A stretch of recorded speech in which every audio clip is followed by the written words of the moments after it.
کہتے ہیں جوائنٹ عوامی ایکشن کمیٹی کا، ان میں سے ایک شوکت نواز میر صاحب ہیں. ان کی مظفر آباد میں کتابوں کی ایک دکان ہے اور ان کو بطور لیڈر آگے لایا گیا تھا عوام کی جانب سے، اور یہ عوام کے مطالبات کے حق میں ڈٹے ہوئے تھے.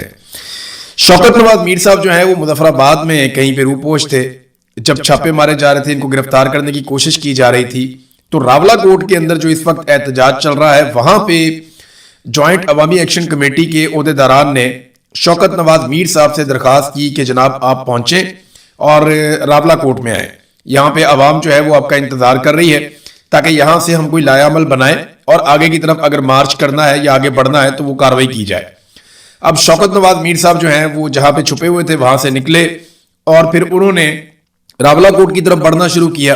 اب یہ الگ الگ رستوں سے آ رہے تھے، کچھ خفیہ ان کو جانا پڑ رہا تھا. پھر راستے میں انہوں نے ایک جگہ کے اوپر، کیونکہ جگہ جگہ ناکے لگے ہوئے آپ جانتے ہیں، اور دوسری بات یہ ہے کہ یہ خبر بھی باہر آ گئی تھی کہ شوکت نواز میر صاحب کو راولہ کوٹ میں بلایا گیا اور وہ وہاں پہنچیں گے، تو سیکیورٹی فورسز بھی متحرک ہو گئی تھی. تو شوکت نواز میر صاحب جو ہیں وہ جا رہے تھے، راستے میں انہوں نے پہلے ایک گھر میں پناہ لی، وہاں پہ چھاپا پڑا. پھر بتایا جاتا ہے کہ وہ ایک اور گھر میں چلے گئے تھے، وہاں پہ بھی چھاپا پڑا، اور اس کے بعد وہاں پہ وہ نہیں ملے تو پھر شوکت نواز میر صاحب جنگل والی سائڈ پہ چلے گئے، جس کو کس کہتے ہیں وہاں کی زبان میں، یا نالا، یا وہاں سے پانی گزرتا ہے، پیچھے ایک جنگل ہے. اور وہ جو مناظر ہم نے دیکھے ان کی گرفتاری کے، وہ بڑے خوفناک ہیں. گرفتاری کے وقت کے جو مناظر ہیں، کچھ لوگوں نے ویڈیوز بنائی، دور سے بڑی شدید فائرنگ ہو رہی تھی، ایسے لگ رہا تھا جیسے بارڈر کھل گیا. یعنی سیکیورٹی فورسز کی جانب سے اس قسم کی فائرنگ کی گئی ہے کہ جیسے کسی دشمن ملک کے اوپر حملہ کر دیا گیا ہو. شیلنگ بھی کی گئی، فائرنگ بھی کی گئی، اور اب کنفرم اطلاعات نہیں ہے کیونکہ وہ پورا ایریا سیکیورٹی فورسز نے گھیرا ہوا تھا. بعد میں یہ خبر آئی کہ شوکت نواز میر صاحب کو جنگل میں سے گرفتار کر لیا گیا ہے اور مبینہ طور پہ ان کو ایک گولی لگی ہے بازو میں. یہ جو لوگ خبریں دے رہے ہیں آزاد کشمیر سے، انہوں نے یہ دعویٰ کیا. پورے علاقے کا جو ہے وہ انٹرنیٹ پہلے ہی بند ہے، آپ کو کوئی انفارمیشن ملتی نہیں ہے، موبائل فون بھی بند ہو جاتے ہیں، اور وہاں پہ ایک کریک ڈاؤن آپریشن ہو رہا تھا شوکت نواز میر کی گرفتاری کے لیے. اور جتنی گولی چلائی گئی میں حیران ہو رہا تھا وہ آوازیں سن کر کہ کس قسم کی فائرنگ ہو رہی ہے وہاں پہ، جیسے کوئی بارڈر کھل جائے یا کوئی دشمن ملک کے اوپر آپ اٹیک کر دیں، اس قسم کے مناظر تھے. بہرحال شوکت نواز میر صاحب کو زخمی حالت میں مبینہ طور پہ گرفتار کیا گیا. ان کے ایک ساتھی جو ہیں وہ گرفتار نہیں ہوئے جو ان کے ساتھ تھے، اور سننے میں آ رہا ہے ایک اور شخص بھی ساتھ ان کا جو ساتھی تھا وہ گرفتار ہو گیا.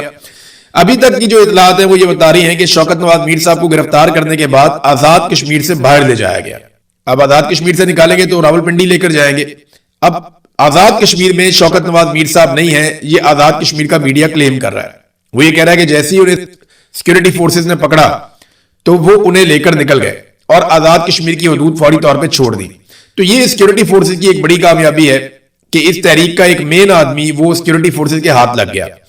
بہت سارے لوگ یہ دعویٰ کر رہے ہیں، یا جو سوشل میڈیا کے اکاؤنٹس ہیں جوائنٹ عوامی ایکشن کمیٹی سے جڑے ہوئے، وہ بھی یہ کہہ رہے ہیں کہ یہ کسی نے غداری کی ہے اور اندر سے کسی نے خبر دی ہے، مخبری کی ہے شوکت نواز میر کی، جس کی بنیاد پہ وہ گرفتار ہوئے. اگر یہ مخبری نہ ہوتی تو وہ راولہ کوٹ پہنچ جاتے. شوکت نواز میر صاحب اگر راولہ کوٹ پہنچ جاتے تو سچویشن حکومت کے لیے شاید اور مشکل ہو جاتی، لیکن اس کا رد عمل بھی آئے گا. اب عمر نذیر کشمیری صاحب نے اس کے بعد ایک سٹیٹمنٹ دیا. انہوں نے خود یہ اعتراف کیا کہ ہم نے انہیں بلایا تھا، وہ ہمارے کہنے پر آ رہے تھے، لیکن راستے میں ان کی گرفتاری ہو گئی ہے اور انہیں کشمیر سے باہر منتقل کر دیا گیا ہے. لوگوں کو اشتعال دلانے کی کوشش کی جا رہی ہے اور اب راولہ کوٹ میں ایک بڑے کریک ڈاؤن کی تیاریاں ہو رہی ہیں. پولیس نے تردید کر دی ہے کہ شوکت نواز میر کو گرفتار نہیں کیا گیا. اچھا، یہ بڑا الارمنگ ہے، کیونکہ جب آپ نے کسی انسان کو لاپتہ کرنا ہوتا ہے جبری طور پہ تو پھر آپ یہ کہہ دیتے ہیں کہ پولیس نے اس کو گرفتار نہیں کیا، کیونکہ جس شخص کو گرفتاری ڈال دی جائے پھر اس کو منظر عام پہ لانا پڑتا ہے، اسے کسی نہ کسی عدالت میں پیش کرنا پڑتا ہے. اب شوکت نواز میر ایک ایسی شخصیت ہے، اگر وہ کشمیر سے گرفتار ہو جاتے اور پولیس ان کی گرفتاری ڈال دیتی تو پولیس کو انہیں عدالت میں پیش کرنا پڑتا، اور اس موقع پر پورا شہر باہر آ جاتا، بہت بڑی تعداد میں لوگ نکل کر آ جاتے. تو اس ساری سچویشن کو اوائڈ کرنے کے لیے ان کی گرفتاری کو چھپا دیا گیا اور یہ دعویٰ کیا گیا کہ انہیں گرفتار کیا ہی نہیں گیا. تو اب اس وقت کل ملا کے صورتحال یہ ہے کہ شوکت نواز میر صاحب زخمی بھی ہیں مبینہ طور پہ، اور وہ جبری طور پہ انہیں گمشدہ کیا گیا ہے اور اس وقت آزاد کشمیر کی حدود سے انہیں باہر لے جایا جا چکا ہے. یہ ہے جناب شوکت نواز میر صاحب کی صورتحال. عمر نذیر کشمیری صاحب یہ کہہ رہے ہیں کہ گن پوائنٹ پہ شوکت نواز میر صاحب سے کوئی بیان بھی دلوایا جا سکتا ہے. انہوں نے کہا کچھ ایسے لوگ ہیں جوائنٹ عوامی ایکشن کمیٹی کے جنہیں پکڑا گیا پھر گن پوائنٹ پہ ان سے کوئی بیانات دلوائے گئے اور ان کے بیانات کو نشر بھی کیا گیا. تو بہت ممکن ہے کہ شوکت نواز میر صاحب سے بھی گن پوائنٹ کے اوپر کوئی سٹیٹمنٹ دلوا دیا جائے, لیکن اس سٹیٹمنٹ کی کوئی اہمیت نہیں ہوگی. کشمیری پیچھے نہیں ہٹیں گے, انہوں نے یہ کہا. پھر انہوں نے یہ بھی کہا کہ ہم میں سے اگر باقی لوگ مارے جائیں یا پکڑے جائیں پھر بھی آپ نے اپنی تحریک نہیں چھوڑنی, آپ اپنی تحریک چلاتے رہیں اور اپنے حقوق کے لیے ڈٹے رہیں, کھڑے رہیں. تو ناظرین, پولیس نے فی الحال تردید کر دی ہے. اور ایک اور چیز جو پتہ چلی وہاں پہ جو مظاہرین ہیں ان کی جانب سے, کہ وہ کہتے ہیں جی ڈرونز بھی آتے ہیں. اب وہ لوکیٹ کرنے کے لیے آتے ہیں, دیکھنے کے لیے آتے ہیں, جاسوسی کرنے کے لیے آتے ہیں, لیکن ڈرونز کا استعمال بھی آزاد کشمیر میں دھرنے والوں کے خلاف کیا جا رہا ہے اور کریک ڈاؤن کی ایک تیاری کی جا رہی ہے. بلکہ وہاں تقریر کرتے ہوئے جو مظاہرین ہیں انہوں نے کہا کہ جناب ہمارے اوپر کریک ڈاؤن کے لیے فورسز لائی جا رہی ہیں, تو اچھا ہے آپ ہمارے اوپر کریک ڈاؤن کریں تاکہ آپ ایکسپوز ہو جائیں اور ہمارے لیے بھی اگلے راستے کھل جائیں کہ ہم اپنے احتجاج کو وسعت دے سکیں, آگے بڑھا سکیں. اب یہ ایک دکاندار ہے شوکت نواز میر, یہ کوئی بہت امیر آدمی تو ہے نہیں, کوئی بہت جائیداد والا آدمی نہیں ہے, کوئی بہت بڑا سیاسی خاندان نہیں ہے, کوئی بہت طاقتور آدمی نہیں ہے. گمنام راہوں میں مارا بھی جائے گا اپنے لوگوں کے حق کے لیے تو کسی کو کوئی فرق نہیں پڑے گا. یہ کون سا کوئی نواز شریف ہے یا شہباز شریف ہے یا کوئی بہت بڑا سردار ہے یا کوئی بہت بڑا وڈیرا ہے یا کوئی بہت بڑی ذات پات کا آدمی ہے جس کی بہت بڑی جائیداد ہے, بہت سارا کچھ اس کے پاس ہے. عام آدمی ہے, غریب آدمی ہے, لیکن غریب کے حقوق کے لیے کھڑا ہوا تھا. تو دیکھیں اس کو کیسے نظام نشان عبرت بناتا ہے, آپ کو آنے والے دنوں میں ابھی پتہ چل جائے گا. اوورسیز پاکستانی بڑا شدید رد عمل دے رہے ہیں اس گرفتاری پہ اور وہ بہت غصے میں ہیں. لگاتار وہ ہمیں رابطے کر رہے ہیں, ہمیں بھی انفارمیشن دے رہے ہیں, خود بھی وہ اس کے بارے میں پوچھ گچھ کر رہے ہیں اور آنے والے دنوں میں یہ معاملہ بہت بڑھے گا. تو اب کل ملا کے ایسا دکھائی دیتا ہے یا تو شوکت نواز میر صاحب کو لمبے عرصے تک جبری طور پہ لاپتہ رکھا جائے گا جیسا کہ رضوی برادران کو رکھا گیا. دونوں بھائی جبری طور پہ لاپتہ ہیں, آج تک پتہ نہیں چلا ان کا. 7-8 مہینے ہو گئے, دونوں بھائیوں کی سمجھ ہی نہیں آ رہی گئے کہاں پہ. حالانکہ تحریک لبیک کے اوپر ایک خوفناک کریک ڈاؤن ہوا تھا, وہاں پہ بہت سارے لوگوں کو قتل کر دیا گیا تھا. پھر یہ 2 بھائی تھے انس اور سعد, یہ دونوں بھائی تب سے لے کر اب تک غائب ہیں. یا تو اس طرح غائب کر دیا جائے گا یا پھر جو میں نے آپ کو بتایا تھا کہ اسٹیبلشمنٹ سے جن لوگوں کی ملاقات ہوئی, اسٹیبلشمنٹ نے ایک آفیسر نے ان لوگوں کو یہ کہا کہ یہ 4 لوگ تو اب نہیں بچتے, ان کے تو آرڈر آ گئے اور ان 4 لوگوں کو تو مارا جائے گا. ایک ان میں مہران ہے, ایک عمر نذیر ہے, ایک اور ہیں, ایک شوکت نواز میر ہیں. تو ان کے بارے میں یہ دعویٰ کیا گیا تھا کہ ان کو مار دیا جائے گا. ان کے چاروں کے سروں کے اوپر جو ہے وہ 1-1 کروڑ روپے کا انعام بھی رکھا گیا ہے. تو اب دیکھنا یہ کہ کیا کیا جاتا ہے. شوکت نواز میر صاحب فی الحال تو ان کی زندگی جو ہے ان لوگوں کے ہاتھ میں ہے جنہوں نے انہیں پکڑ لیا. انہوں نے فیصلہ کرنا ہے کہ جبری طور پہ لاپتہ رکھنا ہے لمبے عرصے تک, یا شوکت نواز میر صاحب کی جان کو نقصان پہنچانا ہے, یا ان سے کوئی سٹیٹمنٹ جاری کروانا ہے. یہ فیصلہ تو پھر وہی لوگ کریں گے جن کے ہاتھ میں وہ ہتھے جن کے وہ چڑھ گئے ہیں. اوورسیز پاکستانی کافی شدید اس کے اوپر رد عمل بھی دے رہے ہیں. عمران خان صاحب کی بہنوں کی ناظرین ایک مرتبہ پھر ملاقات نہیں ہو سکی. علیمہ خانم اور نورین نیازی, انہوں نے بار بار جا کے پولیس کو بھی بتایا وہاں پہ کہ جناب ہم آ گئے ہیں, جیل کی انتظامیہ کو بھی بتایا کہ ہم آ گئے ہیں. نورین نیازی کی ملاقات کی بات کی گئی تھی, آپ اندر سے پوچھ کے ان کی ملاقات کروا دیں, لیکن عمران خان کی بہن نورین نیازی کی بھی ملاقات نہیں کروائی گئی. اب یہ دعویٰ کہاں سے آیا؟ یہ علیمہ خانم نے بالآخر سچ بول دیا. انہوں نے کہا جی جس دن ہم 26 نمبر کے اوپر احتجاج کر رہے تھے اور ہمارے ساتھ کچھ اراکین اسمبلی بھی موجود تھے, خیبر پختونخوا سے بھی کچھ لوگ آئے ہوئے تھے, اور وہاں پہ ہمیں 26 نمبر پہ روکا گیا تھا. اس دن محسن نقوی نے رابطہ کیا تھا بیرسٹر گور سے, اور بیرسٹر گور نے ہمیں بتایا تھا کہ جی محسن نقوی یہ کہہ رہا ہے کہ آپ ایک درخواست لکھ دیں سپرنٹینڈنٹ آف جیل کو, نورین نیازی صاحبہ, تو ہم نورین نیازی صاحبہ کی ملاقات کروا دیتے ہیں عمران خان صاحب سے. جس پہ وکلا نے اس وقت کہا کہ درخواست لکھنے کی کوئی ضرورت ہے نہیں, کیونکہ عمران خان صاحب سے ملاقات کروانے کے لیے ہائی کورٹ کے لارجر بینچ نے ایک حکم نامہ جاری کر رکھا ہے, تو عدالتی احکامات موجود ہے, کوئی درخواست کی ضرورت نہیں, آپ ملاقات کروائیں. تو تب سے لے کر اب تک ملاقات نہیں کروائے گی. مجھے لگتا ہے کہ ٹائم گیننگ ٹیکٹس تھا کہ تھوڑا سا وقت حاصل کیا جائے, تھوڑا بجٹ پاس کروا لیا جائے. خیبر پختونخوا پہ دیکھیں بجٹ پاس ہو گیا خیبر پختونخوا کا بھی, اور وہ کہہ رہے تھے کہ ہم بجٹ کے ذریعے سے دباؤ ڈالیں گے. یہ بڑی کمزوری تھی, مجھے ایسا لگتا تھا کہ بجٹ کے ذریعے دباؤ ڈالنا تو بہت کمزوری ہے, اتنی بڑی پولیٹیکل پارٹی ہے, اتنے طاقتور لوگ ہیں, بجائے کہ یہ بہت بڑی ایک تحریک کھڑی کرتے, نوجوانوں کو ساتھ جوڑتے. بے شمار نوجوان ہیں, وہ تحریک کھڑی کر سکتے ہیں. نوجوان تنگ بھی بہت ہیں, بے روزگاری بہت بڑھ گئی ہے, غربت بڑھ گئی ہے, معیشت تباہ برباد ہو گئی ہے, مہنگائی بہت بڑھ گئی ہے, لوگ تنگ آئے پڑے ہیں. کسان ہو جائے, ٹریڈ یونینز ہو جائے, مزدور ہو جائے, محنت کش کوئی بھی ہو جائے, سارے طبقات ہی پریشان ہیں. سرکاری ملازمین پریشان ہیں, نوجوان تو بہت زیادہ پریشان ہیں, طالب علم پریشان ہیں. تو ایسے میں کوئی تحریک کھڑی کرنا کوئی بہت بڑی مشکل نہیں تھی، تحریک کھڑی کر سکتے تھے، لیکن انہوں نے کہا جی ہم بجٹ کو استعمال کر کے دباؤ کے لیے وہ بھی نہیں کر پائے، اور بجٹ بھی پاس ہو گیا، پورے سال کا بجٹ پاس ہو گیا، جو وفاقی حکومت کو چاہیے تھا اسی طرح کا بجٹ پاس ہو گیا۔ بہرحال عمران خان صاحب کی ملاقات، یہ ڈرامہ ہی ایک نکلا، ملاقات نہیں کروائی گئی بعد میں، اور علیمہ خانم نے اور ان کی بہن نورین نیازی نے آج یہ ثابت بھی کیا کہ وہ آئی بھی ملاقات کرنے کے لیے، کہا جی آج ملاقات نہیں کروائی، رات میں انہوں نے دھرنا ختم کیا، انہوں نے کہا جی اگلے ہفتے ہم پھر آئیں گے۔ اب دیکھنا یہ ہے کہ اگلے ہفتے ملاقات ہوتی ہے یا نہیں ہوتی۔ ہائی کورٹ نے ایک فیصلہ محفوظ کیا ہوا ہے کہ جو درخواستیں آئی ہیں قید تنہائی والی، وہ سننی بھی ہیں یا نہیں سننی۔ اگر تو قید تنہائی والی درخواستیں سنی جاتی ہیں، اچھا نیب اس کے اندر بڑا بڑھ چڑھ کے کردار ادا کر رہا ہے، حالانکہ نیب کا یہ کیس ہی نہیں ہے، یہ کیس تو جیل کے عملے کا ہے۔ نیب کا اس کیس سے کیا تعلق ہے؟ نیب نے کیس لڑا، عمران خان صاحب کو سزا ہو گئی، سزا کیا ہوئی اس کے اوپر کیس ہے کہ جناب ہمیں سزا سنائی کچھ اور گئی ہے اور دی کچھ اور جا رہی ہے، یعنی سزا سنائی گئی ہے کہ جیل میں رکھا جائے گا، سزا دی جا رہی ہے کہ قید تنہائی میں رکھا جا رہا ہے۔ تو یہ معاملہ تو جیل کا اور مدعیوں کا ہے، اس میں نیب کا تو کردار ہی ختم ہو گیا، لیکن نیب بڑی متحرک نظر آ رہی ہے، ہم حیران ہوتے ہیں دیکھ کے، کیونکہ نیب کو آپ کو پتا ہے پیچھے سے چابی ملتی ہے، وہ چابی پہ ہی چلتے ہیں، جیسے انہیں چلایا جاتا ہے ویسے ہی وہ چلتے ہیں۔ بہرحال وہ بھی فیصلہ محفوظ ہے، وہ فیصلہ جب سامنے آتا ہے تو ہمیں آئیڈیا ہو جائے گا۔ فضل الرحمان صاحب آزاد کشمیر میں پاکستان پیپلز پارٹی کے ساتھ مل کر الیکشن لڑیں گے۔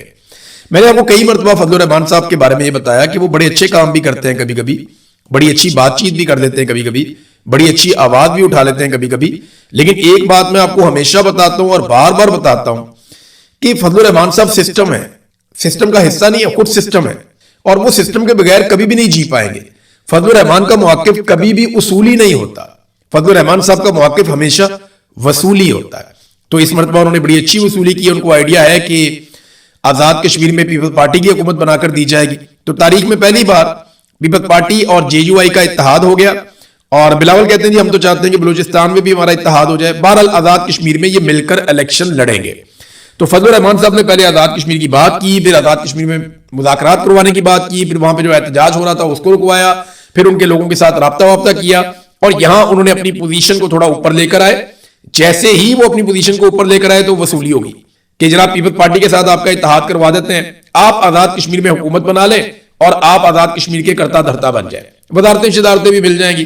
کشمیر کمیٹی کی وزارت تو ہمیشہ فضل الرحمان صاحب کے پاس رہتی تھی ماضی میں، تو یہ ایک بڑی اچھی آپشن ملی ہے۔ تو فضل الرحمان صاحب نے اس کو قبول کیا اور پیپلز پارٹی کے ساتھ مل کر اب وہ آزاد کشمیر میں الیکشن لڑیں گے۔ ناظرین، اسلام آباد میں ایک پروگرام ہوا کنونشن سینٹر میں، جو پروگرام تھا انڈس واٹر ٹریٹی کے حوالے سے، جو ہمارا معاہدہ سندھ طاس معاہدہ انڈیا کے ساتھ، اس پہ ایک پروگرام ہوا۔ اب تو معاہدہ ہی ختم کر دیا انڈیا نے۔ اس پروگرام میں وزیر اعظم نے اور فیلڈ مارشل نے بھی آنا تھا، لیکن وہ دونوں نہیں آئے، کچھ وزراء وغیرہ آئے، کچھ غیر ملکی بھی آئے۔ تو پاکستان کا پانی جو ہے بھارت روک کر بیٹھا ہوا ہے، بھارت پانی چھوڑ نہیں رہا، اور یہاں میرے پاس ایک بڑی تفصیلی رپورٹ ہے کہ پاکستان کے جو 3 مشرقی دریا تھے وہ تو ہم نے انڈیا کو دے دیے تھے اس معاہدے کے تحت، جن میں ستلج ہے، بیاس ہے اور راوی ہے۔ جو مغربی 3 دریا تھے وہ ہمارے تھے، جن میں سندھ ہے، جہلم ہے اور چناب ہے۔ اب ان دریاؤں کے اوپر بھارت نے 3120 میگا واٹ کا ہائیڈرو پاور نیٹ ورک بنا لیا ہے، اور مزید 7250 میگا واٹ کے منصوبوں کی تیاریاں وہ کر رہا ہے۔ یعنی اتنے بڑے پیمانے پر بڑی تیزی سے بھارت اپنے منصوبے بنا رہا ہے کس پانی پہ؟ جو پاکستان کا ہے۔ یعنی ہمارے دیکھیں نا حکمرانوں کا فرق اور بھارت کے حکمرانوں کا فرق، ہمارے حصے کے پانی کے اوپر بھارت بجلی بنا کے اپنے شہریوں کو سستی بجلی دے رہا ہے، جبکہ ہم اپنے حصے پہ پانی پہ بجلی بنانے کی بجائے اپنے فرنٹ مینوں کے ذریعے سے آئی پی پیز لے کر آتے ہیں، اور ان آئی پی پیز کو ہم بجلی نہ بنانے کے پیسے دیتے ہیں۔ اندازہ کریں تو ترقی کون کرے گا؟ ہم کیسے ترقی کریں گے؟ ہمیں تو ایک تو بجلی ملتی نہیں ہے، ملتی ہے تو آئی پی پیز کے ذریعے ملتی ہے، اور آئی پی پیز کی بجلی دنیا کی مہنگی ترین بجلی ہے۔ اور مزے کی بات یہ ہے کہ آئی پی پیز ہمیں 1 یونٹ بجلی دیتے ہیں اور 4 یونٹ کے پیسے لیتے ہیں، کیونکہ ہم نے ان کے ساتھ جو معاہدے کیے ہیں وہ کیپیسٹی پیمنٹ رکھ کے کیے ہیں۔ اور یہ کارنامہ کیا نواز شریف نے، شہباز شریف نے، مشرف نے، اور زیادہ کارنامہ نواز شریف اور شہباز شریف کا ہی ہے، پیپلز پارٹی بھی اس میں حصہ دار ہے۔ تو ناظرین، انڈیا ہمارے پانیوں کو روک رہا ہے اور ہم نے ابھی تک ان کا سانس نہیں بند کیا۔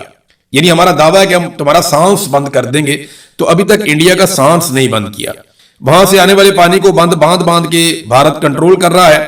حالانکہ ہم یہ کہتے تھے کہ کشمیر پاکستان کی شارک ہے، آدھی شارک پہ تو پہلے ہی آدھی سے زیادہ شارک پہ انڈیا کا ہاتھ ہے، باقی جو رہ گئی ہے اس پہ ہم نے لڑائی ڈال دی ہے، اور وہاں سے جو پانی آتا ہے اس کو انڈیا روکنا شروع ہو گیا ہے۔